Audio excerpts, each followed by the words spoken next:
భారతదేశంలో మహిళల ఆరోగ్యం వేగంగా దిగజారుతోంది. ముఖ్యంగా 40 ఏళ్లు దాటిన మహిళల్లో దీర్ఘకాలిక ఊపిరితిత్తుల వ్యాధి సిఓపిడి ఎక్కువ కనిపిస్తోంది.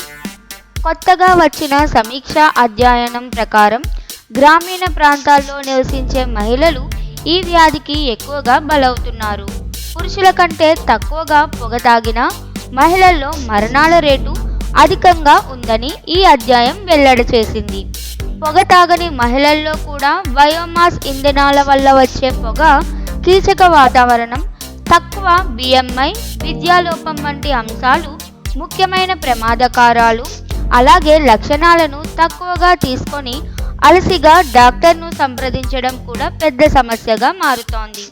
ఈ వీడియోలో తెలుసుకోండి మహిళల్లో సిఓపిడి పెరుగుతున్న ప్రధాన కారణాలు, లక్షణాలు, నిర్వహణకు తీసుకోవాల్సిన ముందస్తు చర్యలు. మీ అమ్మ, అక్క, చెల్లి ఆరోగ్య విషయంలో ఏమాత్రమూ నిర్లక్ష్యం చేయకండి. ఈ సమాచారం వారితో షేర్ చేయండి.